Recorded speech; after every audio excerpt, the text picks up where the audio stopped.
Hi, everyone. Welcome to the Daily Dharma.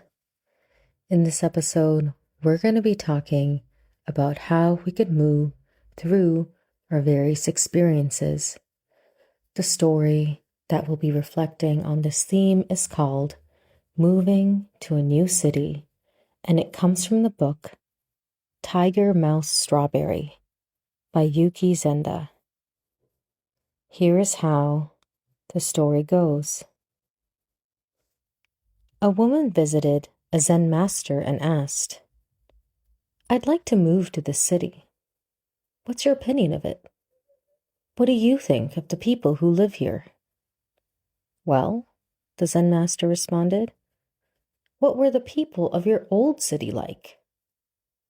"Oh, the people were terrible there, mean and spiteful," the woman replied. "Well," the Zen master said, "yes, the people here are the same. It would probably be better if you didn't move," the master concluded. A little later, another person approached the Zen master with a question. "Master, I would like to move to your city. However, I'm not sure. What are the people like?" "Well, what are the people like in your town right now?" replied the master. "Oh, the people of my town are extremely pleasant, very intelligent and accommodating. I really enjoyed being with them." "Well, then, the people here are the same. You'll love it," concluded the Zen master. This is a very short story, but I felt that it really resonated with me because of the recent experience I've had traveling and visiting two different Buddhist temples. And what I really like about this story is it doesn't necessarily say that the woman is necessarily wrong or that the man is right. The truth, for my opinion, is that the woman having had bad experiences in her current city is valid.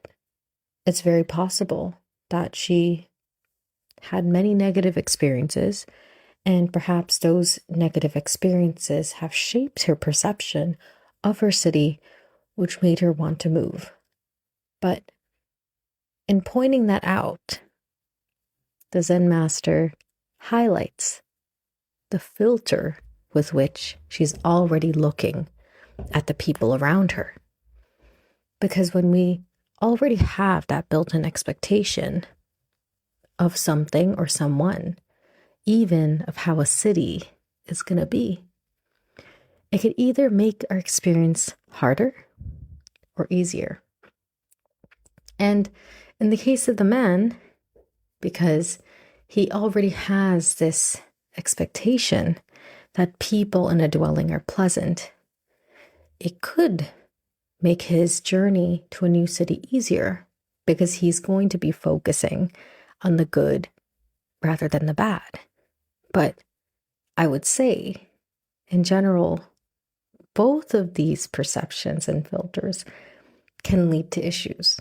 And this is where my reflection during my travel in Hong Kong really comes into play.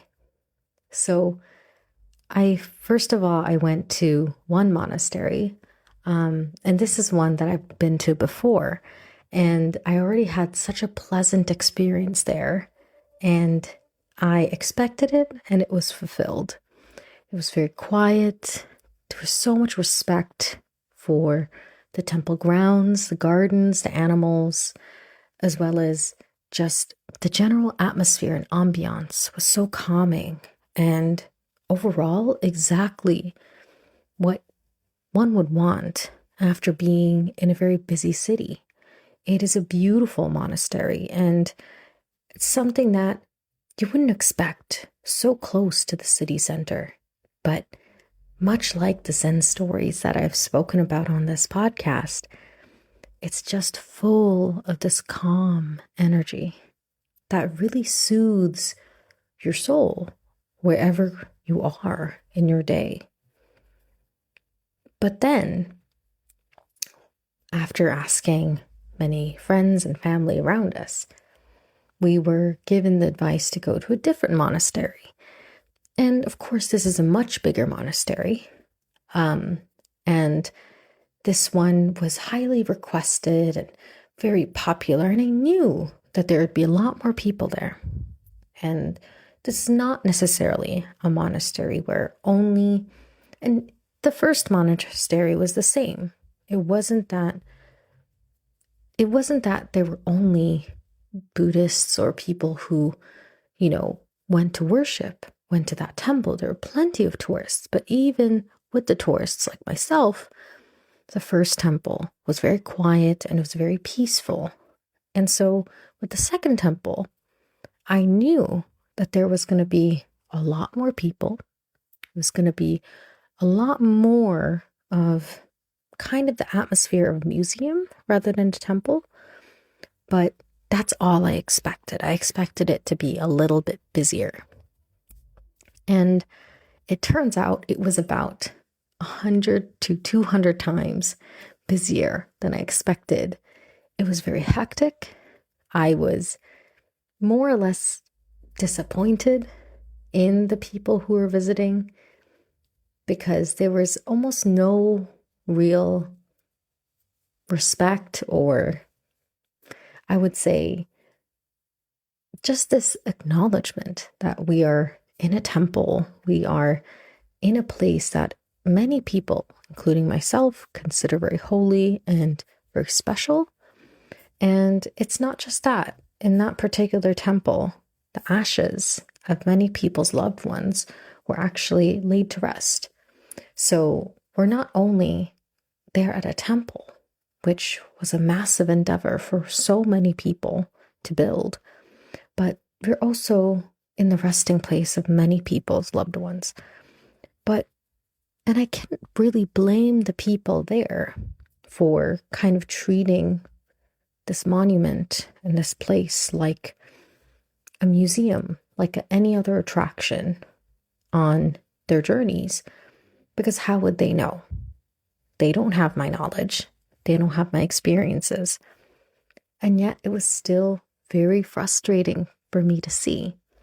And of course, in reflecting on this, there is definitely a sense of disappointment in myself, because I feel as though having and being a practicing Buddhist, I should have had better emotional control. I shouldn't have gotten so frustrated in seeing all of these people at this temple behaving like this, because how would they know? They're not Buddhist. And in fact, it's not like the temple did a very good job of even educating and showing these people how to be in a temple, because that's something the first temple did very well. Very much at the very beginning of it, before you enter the temple, there's a very strict adherence to respecting the space, of treating it with a lot of respect. And also, throughout the first temple, there are lots of people who are there to remind us of how to conduct ourselves in a way that's respectful to the temple, to the gardens, and to the other visitors, so that everyone can have an enjoyable experience. And in the second temple, that wasn't there at all. So ultimately, whose fault is it for the temple really being more like a shopping mall rather than a temple? There really isn't an easy person to blame. And at the end of the day, I kind of had to accept that this is not really a temple. This is a place that people go and take pictures. And even though to me it may be a temple, it is not to other people. And I had to just kind of accept that. In the first case, I was more like the man in the story, who had a positive outlook and had a positive experience 2 times in a row. And for the second one, I almost had the similar perception and experience as the lady in the story, who had a negative perception. And unfortunately, that perception was much worse than my experience was much worse than the perception I had.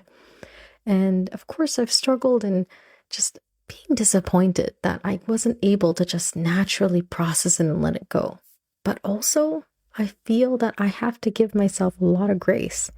I didn't have a lot of forewarning of how much this temple would feel more like a shopping mall than a temple.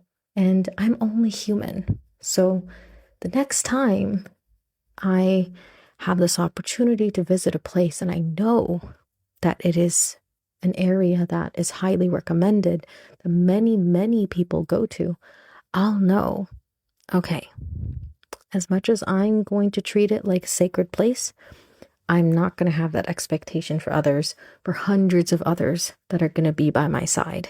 And then this perception will help me to actually process through and be okay with the fact that the temple is not always a temple to other people.